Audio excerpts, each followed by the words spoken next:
पुराने शहर के एक कोने में ऊंची दीवारों से घिरी हवेली खड़ी थी।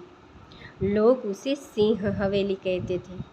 बाहर से देखने पर यह हवेली शान और रौब का प्रतीक लगती थी। ऊंचे दरवाजे, लाल पत्थरों से बनी दीवारें और ऊपर लहराता हुआ झंडा। लेकिन हवेली के भीतर जाते ही हर शख्स के दिल में अजीब सी घबराहट भर जाती। रात के सन्नाटे में वहाँ से आहटें, सिसकियाँ और कदमों की आवाज़ें सुनाई देती।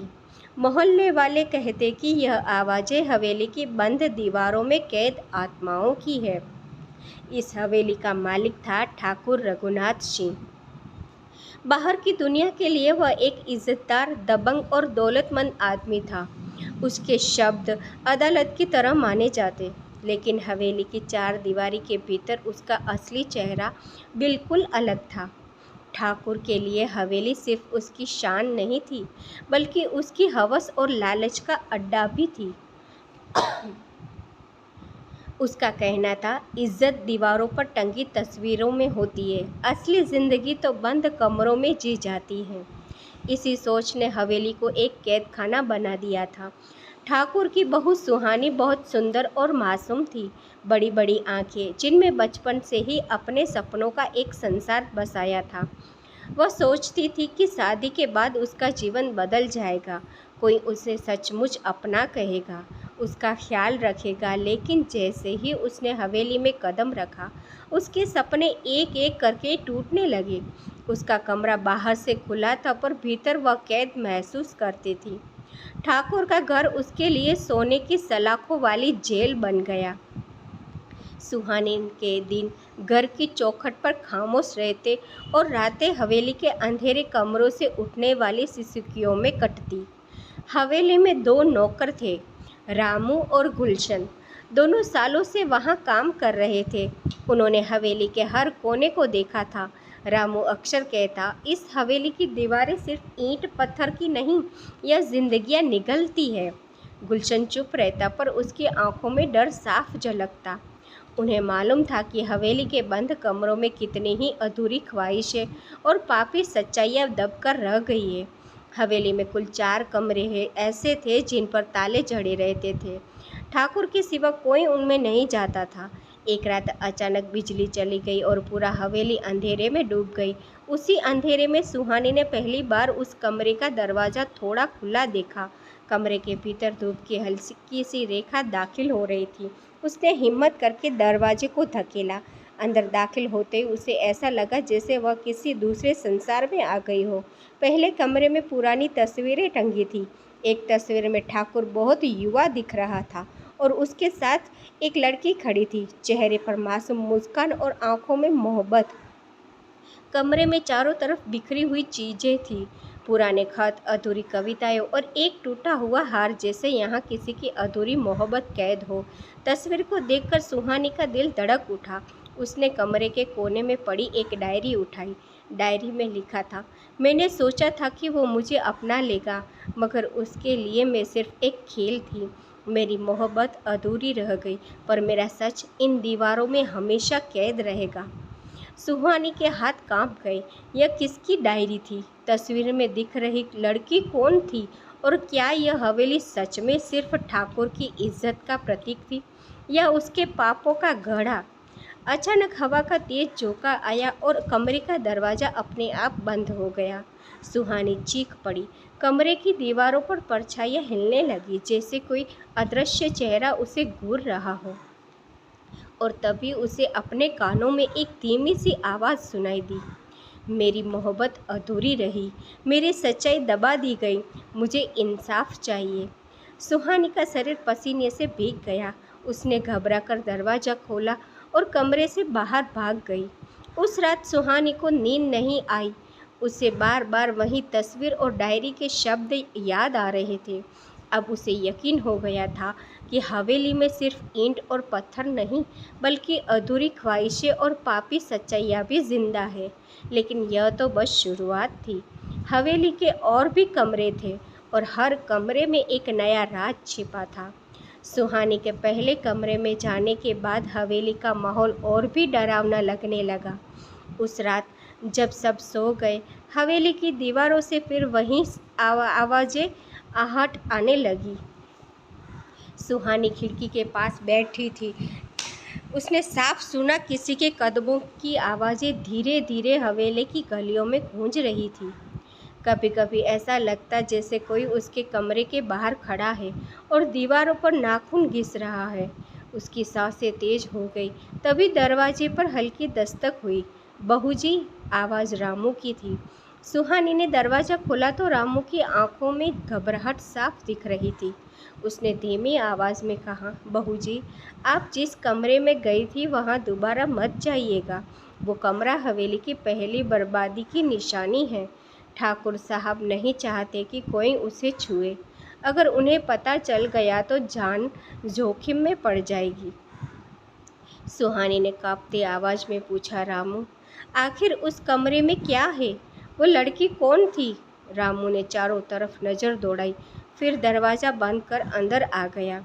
बहू जी, इस हवेली में जो राज दफन है वो किसी की किताब में नहीं मिलेगी। मैंने और गुलशन ने अपनी आंखों में से बहुत कुछ देखा है। अगर सच कहूँ तो यहाँ रहना मौत से खेलना है। अगले दिन सुबह गुलशन ने भी सुहानी को रोकने की कोशिश की। हम नौकर लोग जुबान बंद रखते हैं। यहाँ का हर कमरा एक नई कब्र है। लेकिन एक बात कह दूँ, हवेली के दूसरे कमरे में मत जाइए। वहाँ वो सब छुपा है जो ठाकुर ने रातों रात किया और फिर हमेशा के लिए दफन कर दिया। सुहानी की जिज्ञासा अब और भी बढ़ चुकी थी। वह डरते हुए भी यह जानने के लिए बेताब थी कि हवेली में आखिर कौन सी सच्चाइयाँ कैद है। रात का समय था। हवेली में गहरा सन्नाटा पसरा था। सुहानी धीरे धीरे सीढ़ियाँ उतरते हुए हवेली के पिछवाड़े पहुंची, जहां दूसरा कमरा था। यह कमरा पहले वाले से भी डरावना दिख रहा था। दरवाजे पर जंग लगा ताला था, लेकिन आधा टूटा हुआ। उसने हिम्मत करके ताला तोड़ा और अंदर कदम रखा। जैसे ही दरवाज़ा खुला, बदबू का तेज झोंका बाहर आया। कमरे के भीतर धुंधली रोशनी में जो नजर आया, उसने सुहानी की रूह तक कांप दी। चारों तरफ शराब की टूटी बोतलें बिखरी थी। मेज पर ताश की घड़ियां और सिक्के फैले हुए थे। दीवारों पर औरतों के फटे कपड़े लटक रहे थे। कमरे के कोने में एक टूटी हुई कुर्सी पड़ी थी। किसी पर रस्सी के टुकड़े बंधे हुए थे। ऐसा लग रहा था जैसे यहाँ किसी को ज़बरदस्ती बांध रखा हो। सुहानी की आंखों में आंसू भर आए। यह कमरा साफ बता रहा था कि यहाँ हवस और लालच का खेल खेला जाता था। कमरे के एक कोने में सुहानी को दीवार पर कुछ अजीब निशान दिखाई दिए। उसने पास जाकर देखा, दीवार पर खून से लिखा था, हम यहाँ मर गए, लेकिन हमारे पापी कातिल जिंदा है। उसकी सांसें रुकने लगी। तभी पीछे से दरवाज़ा अपने आप बंद हो गया। कमरे में अंधेरा छा गया। सुहानी को लगा जैसे कमरे के भीतर किसी और की मौजूदगी है। अचानक उसे अपने कानों में फुसफुसाहट करने की औरतों की चीखें सुनाई दी, हमें बचाओ, हमें यहाँ से निकालो। हमारी लाशें भी चैन से नहीं सो पाई। कमरा जैसे जिंदा हो उठा था। परछाइयाँ दीवारों पर नाच रही थी। फर्श पर खून की बूंदें चमकने लगी। सुहानी डर से कांपते हुए दरवाज़ा धकेलने लगी। तभी अचानक उसे लगा जैसे कोई अदृश्य ताकत उसके कंधे पर हाथ रख रही थी। एक भारी गूंजती हुई आवाज़ आई। यह कमरा ठाकुर की रातों का अड्डा था। यहाँ उसने मासूम औरतों को कैद किया, उसकी ज़िंदगी बर्बाद की। हमें यहाँ मौत मिली, लेकिन हमारा सच इन दीवारों में आज भी गूंज रहा है। सुहानी चीख पड़ी और पूरी ताकत से दरवाज़ा खोलकर बाहर भागी। अपने कमरे में लौटकर वह देर तक कांपती रही, लेकिन अब उसका डर गुस्से में बदलने लगा। नहीं, यह सच हमेशा के लिए बंद नहीं रह सकता। अगर ठाकुर पापी है तो उसका चेहरा दुनिया के सामने आना चाहिए। लेकिन उसे पता था कि यह इतना आसान नहीं होगा। हवेली के बाकी दो कमरे अभी भी बचे थे और हर कमरे में उससे भी डरावना सच छिपा था। दूसरे कमरे का सच देखने के बाद से सुहानी की आंखों से नींद गायब हो गई थी। हवेली उसे अब जिंदा इंसानों का घर नहीं बल्कि अधूरी ख्वाहिशों की कब्रगाह लगने लगी। रात ढलते ही हवेली का हर कोना अजीब आवाज़ों से भर जाता। कभी सीढ़ियों पर किसी के दौड़ने जैसी आहट, कभी खिड़कियों से फुसफुसाहट, तो कभी कमरे की दीवारों पर हल्की दस्तक। गुलशन ने उसे चेताया था, बहू जी, तीसरे कमरे के पास मत जाना, वहाँ वो है जो इंसान को जिंदा निगल लेता है। लेकिन सुहानी अब रुकने वाली नहीं थी। डर की जगह जिज्ञासा और गुस्सा उसके अंदर ज़्यादा मजबूत हो चुका था। उस रात जब हवेली पर घना अंधेरा छाया हुआ था, सुहानी ने तीसरे कमरे का रास्ता पकड़ा। जैसे ही वह गलियारे से गुजरी, दीवारों से सिसकियाँ और भी ज़्यादा साफ सुनाई देने लगी। हमसे मत मुंह मोड़ो, हमारी चीखें अब भी यहाँ गूंजती है। उसके हर कदम के साथ सिसकियों की आवाज़ बढ़ती जा रही थी। तीसरे कमरे का दरवाज़ा सबसे भारी और पुराना था। उस पर गहरी खरोंचें बनी हुई थी, जैसे किसी ने अंदर से भागने की कोशिश की हो। ताले पर अब भी खून जैसे धब्बे जमे थे। सुहानी ने कांपते हाथों से ताला खोला। दरवाज़ा चर चर करके आवाज़ के साथ खुला और उसके सामने अंधेरा गहरा हो गया।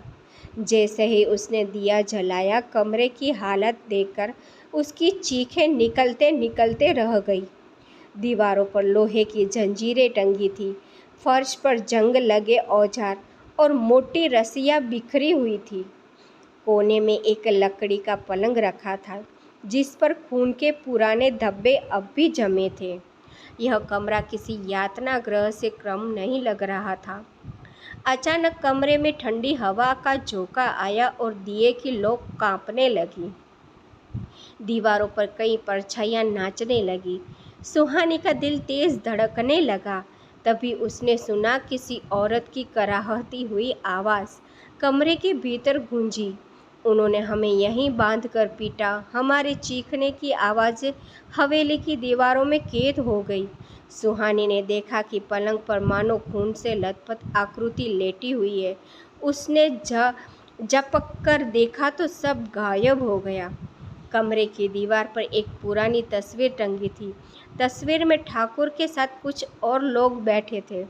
उनके चेहरे पर हवस और हिंसा की हंसी थी। सुहानी के हाथ तस्वीर को छूते ही अचानक खून की बूंदें उस पर टपकने लगी और तभी कमरे में गूंजती हुई भारी आवाज़ आई, यहीं हमारी इंसानियत को मारा गया था। यहीं हम चीख चीख कर हम दम तोड़ते रहे। ठाकुर ने हमें पिंजरे में जानवरों की तरह रखा। सुहानी घबरा कर पीछे हट गई। कमरा अचानक बंद हो गया। सुहानी ने दरवाज़ा धकेला पर वो हिला तक नहीं सकी। चारों तरफ से औरतों की आकृतियाँ धुंध में उभरने लगी। उनके चेहरे पीले, आंखें लाल और शरीर पर चोटों के निशान थे। वे सब सुहानी को घेर कर कहने लगी, तू हमारी तरह मत बन, इस हवेली का सच बाहर ले जा, हमें इंसाफ दिला। सुहानी की आंखों से आंसू बहने लगे। उसने कांपते हुए कहा, हाँ, मैं वादा करती हूँ, तुम्हारे सच को दफन नहीं रहने दूंगी। इतना कहते ही दरवाज़ा अपने आप खुल गया और सब आकृतियाँ गायब हो गई। वो कमरे से बाहर आकर ज़मीन पर गिर गई। उसका पूरा शरीर पसीने से भीगा था। अब उसे यकीन हो गया था कि हवेली सिर्फ एक घर नहीं बल्कि मासूम औरतों का कब्रिस्तान है। उसने सोचा, अगर ये सब सच बाहर नहीं आया तो वो भी एक दिन इन्हीं कमरों में दफन हो जाएगी। उस रात जब वह अपने कमरे में लौटकर बैठी थी, अचानक हवेली के चौथे कमरे की तरफ से जोरदार आवाज़ आई। दरवाज़ा खुद ब खुद हिल रहा था। अंदर से चीखें गूंज रही थी, आखिरी सच देख ले। सुहानी ने आंखें बंद कर ली। अब वह जानती थी कि अगले दिन उसे चौथे कमरे का सामना करना ही होगा। सुबह होते ही हवेली के बाहर चिड़िया चहरा चहा रही थी। लेकिन हवेली की दीवारों के भीतर सन्नाटा और भी गहरा था। सुहानी की नज़र बार बार हवेली के चौथे कमरे की ओर जा रही थी। पिछली रात से ही वहाँ से आहटें आ रही थी, कभी चीख, कभी हंसी और कभी किसी के रोने की आवाज़। रामू ने उसने कहा, बहू जी, उस कमरे की तरफ देखना भी मत। वहाँ वो राज छुपा है जिसे अगर कोई जान जाए तो जिंदा रहना नामुमकिन है। लेकिन सुहानी ने ठान लिया था। उसने जवाब दिया, रामू, अगर मैं नहीं गई तो ये हवेली हमेशा मासूमों की चीखें दबा रखेगी। मुझे सच जानना ही होगा। शाम ढलते ही सुहानी उस कमरे की तरफ बढ़ी। दरवाज़ा बाकी कमरों से अलग था, काला, भारी और उसके ऊपर राख जमी हुई थी। जैसे ही उसने ताला छुआ उसकी उंगलियों में जलन होने लगी। ऐसा लगा मानो दरवाज़ा किसी सांप से बंधा हो। उसने हिम्मत करके ताला तोड़ा और दरवाज़ा धकेला। अंदर दाखिल होते ही उसे धुएं और जलने की बदबू महसूस हुई। कमरे के कोने में राख के ढेर पड़े थे। जैसे जैसे उसने दिया उठाकर देखा, उसे समझ आ गया कि यह राख इंसानों की हड्डियों की है। दीवार पर काले धब्बों से बना लिखा हुआ था, यहाँ हमें जला दिया गया ताकि कोई सच बाहर न जान सके। सुहानी का दिल बैठ गया। अचानक कमरे की दीवार पर छाया उभरने लगी। वह छाया ठाकुर रघुनाथ सिंह की थी। भारी आवाज़ गूंजी, यहीं मैंने अपने गुनाह मिटाए थे। जिन औरतों ने मेरे खिलाफ आवाज़ उठाई उन्हें जिंदा जला दिया। उनकी राख ने ही इस हवेली को शाप दिया है। सुहानी ने कांपते हुए पूछा, तुम्हें इंसानियत का डर नहीं लगा? हवा में गूंजती हंसी आई। इंसानियत?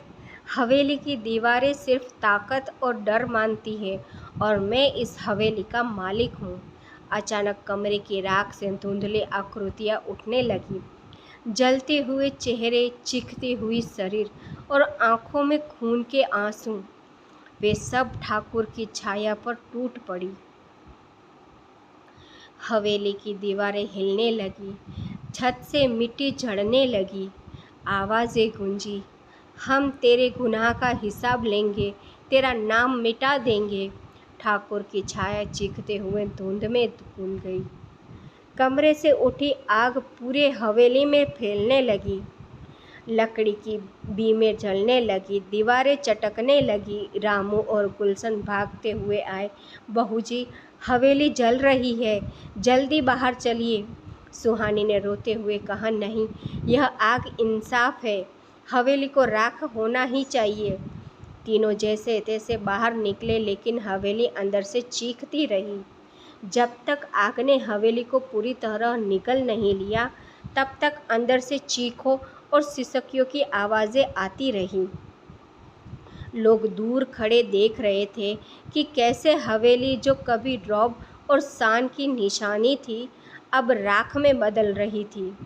लेकिन सबसे डरावनी बात यह थी, आग बुझने के बाद भी उन बंद कमरों से किसी के रोने और मदद मांगने की आवाज़ आती रही। सुहानी ज़मीन पर बैठ गई। उसकी आंखों में आंसू थे, लेकिन मन में एक अजीब सी राहत भी। वह जानती थी कि हवेली ख़त्म हो गई, मगर उसमें कैद आत्माएं अब भी भटक रही थी। रामू ने धीरे से कहा, बहू जी, ये हवेली मिट गई, लेकिन इसके राज हमेशा जिंदा रहेंगे। सुहानी ने आसमान की तरफ देखा और बुदबुदाई, बंद कमरों की ये दास्तान शायद कभी पूरी न हो, क्योंकि अधूरी ख्वाहिशें और पापी सच्चाइयाँ हमेशा भटकती रहती हैं। दोस्तों, कहानी कैसी लगी कमेंट करके ज़रूर बताएं और चैनल को लाइक सब्सक्राइब करना ना भूलें। Thank you for watching.